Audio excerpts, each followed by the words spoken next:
Now I want to invite Dr. Basil Gunawardena. He is a former Deputy Director of Sri Lankan Navy Medical Services and retired Surgeon Commodore of Sri Lankan Navy and Lieutenant General of US Army. He has served hundreds of lives from life-threatening situations during the war and has been conferred the title of Purna Bhumi by the Sri Lankan government. He is the only board-declared person living in Sydney. In his career over 40 years as a doctor, he has never done private practice because of the word that he has given, to his father that he will not charge money from his patients. He is an officer and a gentleman in the true sense of the word. Basil and his wife Benik have been moving very closely with Azaria for the past quarter of a century and has been good family friends. That was the script that was given to me.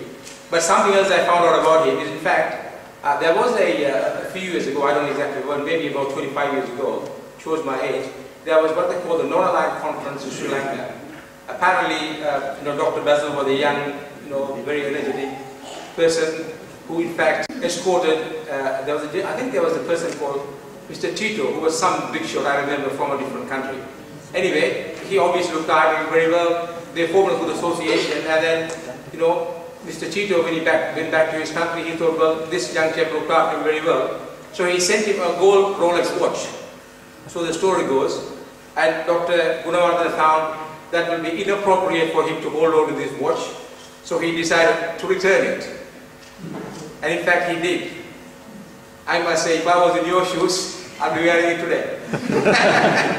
On that note, I'll ask Dr. Gunawardena to speak.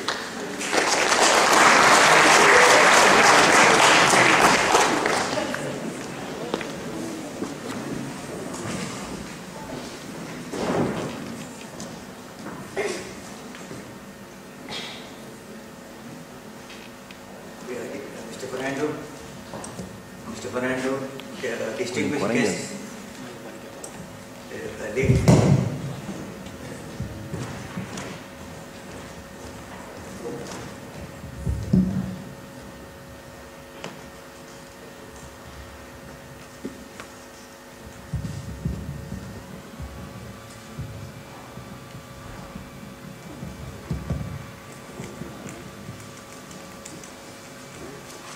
As I stand steadfastly before you in this evening, I have mixed feelings. A feeling of sorrow at the passing away of a wonderful and gracious lady.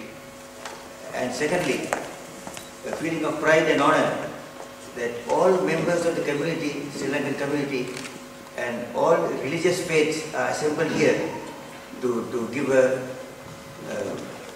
final tribute for all what she has served us.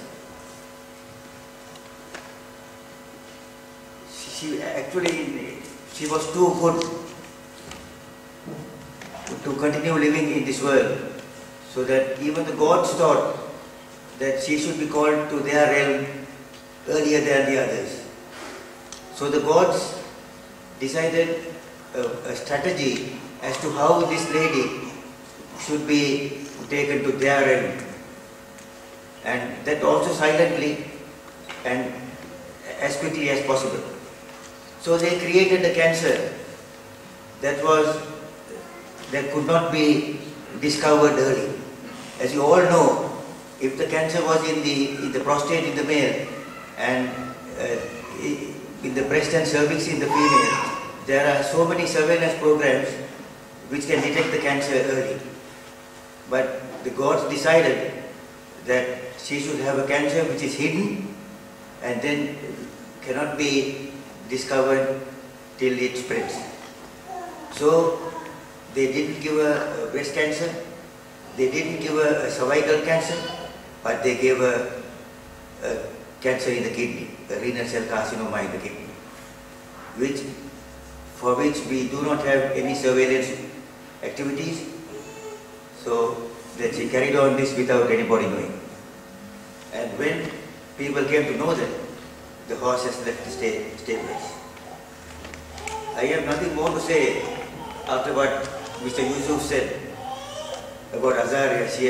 He gave a complete account of what Azaria was. And finally he came a second time and said about the Wentworth with Hilton, which is absolutely correct. There has been no occasion when you can go to Nufail and Azaria's house and come back without having a good feed.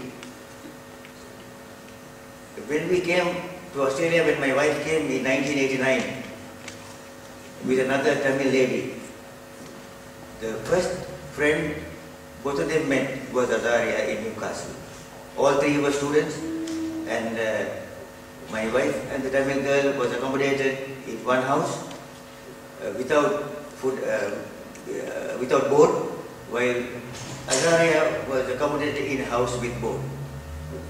Every day, or almost every day, she used to bring 2 packets, separately packed, to the university to be given to these 2 ladies.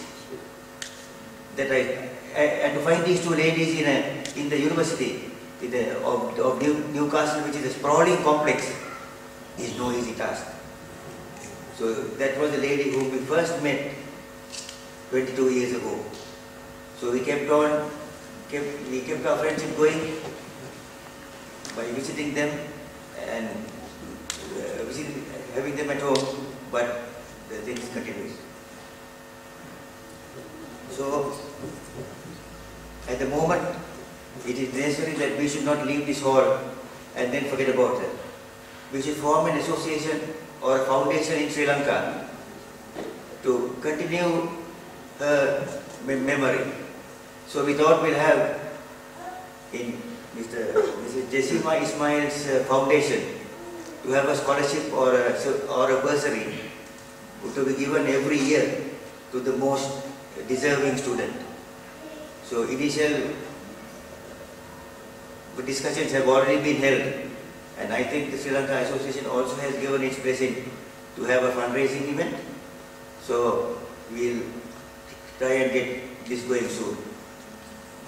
So I must thank the audience and Mr. Nufail, who spared no pains to have a function like this, and we'll continue this process in the future.